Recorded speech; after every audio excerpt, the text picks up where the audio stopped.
बुलंद इतना, खुद को कर दे बुलंद इतना कि हर तकदीर से पहले खुदा आकर बंदे से पूछे, बोल तेरी रजा क्या है, बोल तेरी रजा क्या है। वाह वाह वाह वाह।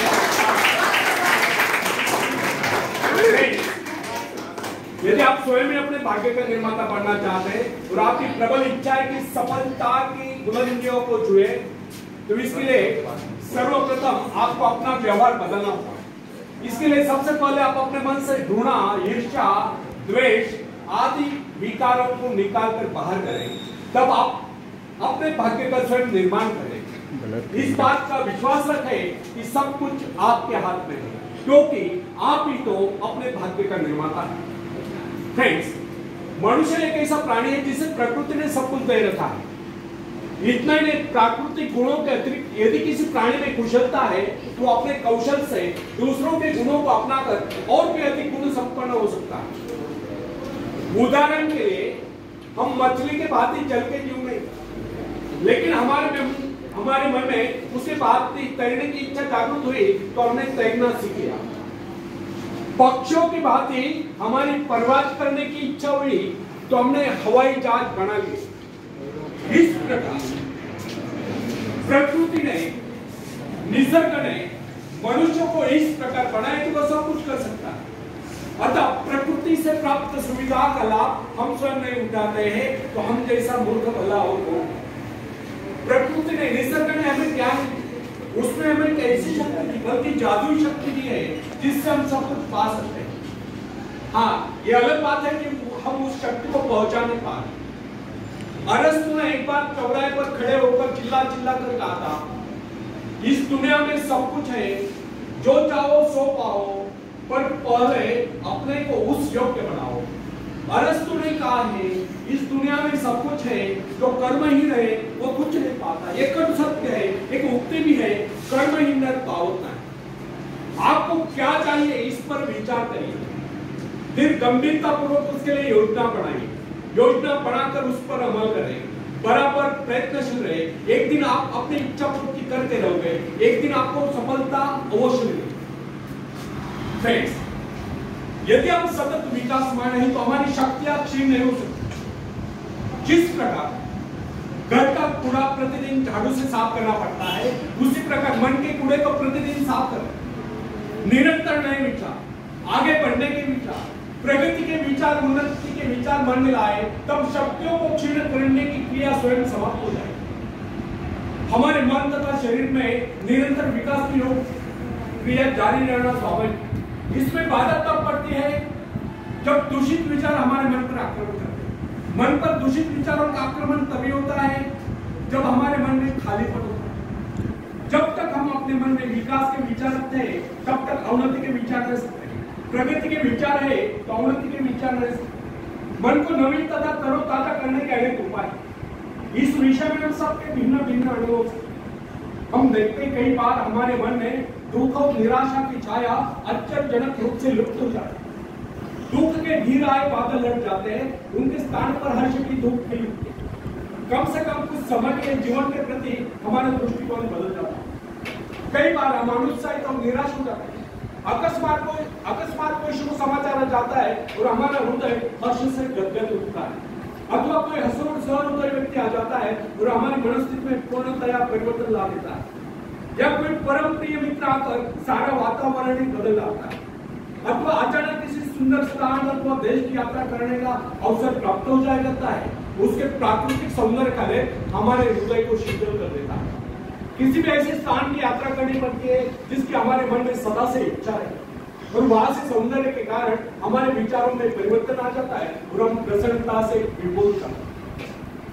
फ्रेंड्स, कुछ लोगों का यह विचार है कि मन बाहरी प्रभाव को ग्रहण करने में असमर्थ है, उसकी स्थिति में विशेष परिवर्तन नहीं किया जा सकता। उसके हर्ष विषाद की सीमाओं का निर्धारण केवल भाग्य द्वारा होता है और हम केवल इतना ही कर सकते हैं कि इसे विचारों का हर्ष लेकर चकमा दें। परंतु यह धारणा गलत है।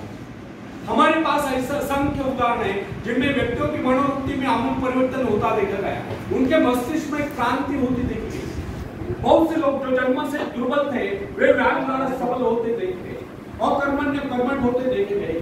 ऐसे अनेक उदाहरण हमारे सम्मुख है जिनमें व्यक्ति मानसिक शक्तियों से रहित थे, किंतु प्रयत्न द्वारा उनमें भारी परिवर्तन आ गया, उनका दुर्बल व्यक्तित्व प्रबल व्यक्तित्व में परिणत हो। सास का एक उदाहरण लीजिए। बहुत से सफल व्यक्ति पहले स्कूल से रहे थे, खतरा था कि उनका समस्त भविष्य अंधकार हो, परंतु माता पिता गुरु की शिक्षा का उन पर ऐसा प्रभाव पड़ा कि उनके जीवन की धाराएं बदल। इससे यह सिद्ध होता है कि मनुष्य उपदेश या शिक्षा प्राप्त करके या निरंतर अभ्यास से विचारों में क्रांति ला सकता है। साहस पर मनुष्य का जन्म सिद्ध अधिकार है। साहस के भाव परिपक्व होने पर वही व्यक्ति जो पहले कायर समझा जाता था, शौर्य और पराक्रम के कारण लेकर लोगों को चकित कर देता है।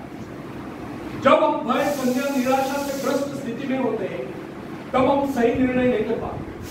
उचित एक ठोस निर्णय केवल उचित समय किया जा सकता है जब मस्तिष्क सही स्थिति में। निराशा, क्रोध, भय, ईर्ष्या, द्वेष आदि के बादलों में घिरकर अंधकार में भय तथा चिंताग्रस्त मनस्थिति में कभी किसी महत्वपूर्ण विषय पर निर्णय लेकर आते। जब मन निर्मल, संतुलित, शांत हो, कोई भी निर्णय उस समय करना चाहिए। उस समय जो निर्णय बनाया जाए केवल उन्हीं को कार्यान्वित करने का प्रयत्न। भय, क्रोध आदि के आवेग पर मानसिक शक्तियां बिखर जाती है। उस समय मन एकाग्र न रहने के कारण निर्णय गलत होते हैं। यदि मनुष्य सही शिक्षण प्राप्त करे या मन को अभ्यास कराए, वो निराशा, क्रोध, ईर्ष्या, द्वेष आदि विचारों को कुछ क्षणों में अपने मन से निकालकर बाहर कर सकता है तथा प्रसन्नता का अनुभव कर सकता है। प्रसन्नता, आशा, आकांक्षा, उत्साह इन भावनाओं के आते ही मन का अंधकार दूर सकता है।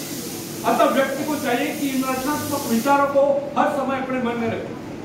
सभ्यता की प्रत्येक नई आवश्यकता मानव मस्तिष्क को नई चुनौती देती है, और जिस प्रकार जानवरों तथा मनुष्यों के शरीरों में जलवायु तथा वंश रक्षा के उद्देश्य से समय की आवश्यकता के अनुरूप लगातार सुधार होता चला गया है, उसी प्रकार आज के परिवर्तित आवश्यकता वाले संसार की मांग के अनुरूप मनुष्य को भी अपने मस्तिष्क को सुधार कर मुकाबले के लिए तैयार करना होगा। मस्तिष्क पर जिन विषयों पर सोचने का भार आ पड़ता है, उसी के अनुरूप अपने में परिवर्तन कर लेता है। वो नई कोशिकाओं का विकास कर लेता है, दुर्बल कोशिकाओं की मरम्मत कर लेता है तथा उन्हें मुकाबले के लिए तैयार कर लेता है। फ्रेंड्स, बड़े शहर के हलचल और शोरगुल में काम करने वाले व्यक्ति का मस्तिष्क विविध रूपों में विकसित होगा। वो शीघ्र सोचेगा, तेजी से गति करेगा, संक्लिष्ट विविध कार्यों में द्रुत गति से चेष्टा करेगा, शीघ्र पड़ने वाली विविध आपातकालीन क्रियाओं का मुकाबला करने के लिए वो तुरंत कार्यवाही करने का अभ्यस्त हो जाता है। छोटे नगर कस्बे में रहने वाले व्यक्ति का मस्तिष्क भिन्न प्रकार से विकसित होगा, क्योंकि उसकी आवश्यकता इतनी विविध नहीं है। उसे तुरंत ही बहुत से निर्णय करने की आवश्यकता भी नहीं होती। ये कदापि न भूले कि प्रत्येक कार्य मस्तिष्क सम्मुख नई चुनौती उपस्थित करता है, और उसकी आवश्यकता के अनुरूप ही मस्तिष्क अपनी काबिलियत का विकास करेगा तथा विशेष किस्म के काम के लिए अपनी शक्तियों को बढ़ाता है। विभिन्न धंधों, नौकरियों, व्यापारों या व्यवसायों के लिए विभिन्न प्रकार की शारीरिक तथा मानसिक चेष्टाओं की आवश्यकता होती है। इन आवश्यकताओं में तीव्र गति से निरंतर परिवर्तन होता रहता है। अतः जिस व्यक्ति का मस्तिष्क जितना अधिक ग्रहणशील, संवेदनशील, सूक्ष्म होता है, वो उतनी तीव्रता से अपने में परिवर्तन लाने में समर्थ होता है तथा नए संघर्ष में सफलता एवं विजय प्राप्त करता है। उदाहरण एक पुरोहित की आवश्यकता है विशिष्ट होती, अतः उसका मस्तिष्क उन्हीं आवश्यकता के अनुरूप विकसित होगा। वर्ष तक उसका मन निरंतर आध्यात्मिक विषयों के चिंतन में लीन रहता है। अतः उसके मस्तिष्क के विकास का स्वरूप एक वकील, व्यावसायिक एवं भवन निर्माण विशेषज्ञ से भिन्न होगा। जिस व्यक्ति का जीवन अध्ययन या बौद्धिक हलचलों में लीन है, उसके मस्तिष्क के सेल्स का विकास एक व्यापारी के मस्तिष्क से भिन्न होगा।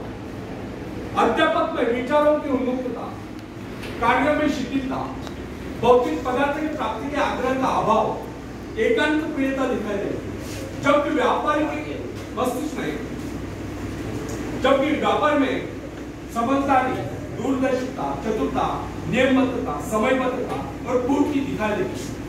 महत्वाकांक्षा मस्तिष्क के विकास में परिवर्तन या सुधार लाने वाली प्रबल शक्ति है। महत्वाकांक्षा या अपने जीवन के उद्देश्य को तय कर लेना स्वयं अपने आप में मस्तिष्क संबंधी बहुत ही महत्वपूर्ण घटना है। वैज्ञानिक लोग मस्तिष्क को विकसित करने की संभावना पर शोध करने में व्यस्त है। समय आएगा जब मस्तिष्क के विकास के रहस्य को मानव जान लेगा और इससे मनुष्य के चरित्र के विकास का कार्य सरल हो जाएगा तब तक हमारे लिए इतना जान लेना पर्याप्त है। यदि हम अपने मस्तिष्क का ऐसा विकास चाहते हैं कि हमारा व्यक्तित्व सर्वप्रिय बने, तो इसके लिए सर्वप्रथम हमें अपने मन से घृणा, ईर्ष्या, द्वेष आदि विकारों को निकालकर बाहर कर देना होगा। जब यह गुण हमारे भीतर नहीं होंगे, तब हम हर क्षेत्र में अपने पांव जमा सकते हैं, दुनिया जहां से सहयोग ले सकते हैं तथा सफलता की ऊंचाइयों को छू सकते हैं। आखिर में एक शेर में सुनाता हूं। तुम उड़ सकते हो मुक्त आकाश में, तुम मुक्त आकाश से बंदी, तुम व्यर्थ ही रहे, तुम भूल ही गए हो कि तुम्हारे पास पंख, तुम पैरों से चल रहे हो, तुम आकाश में उड़ सकते हो, थोड़ा फड़फड़ाओ ताकि तुम्हें एहसास होगा।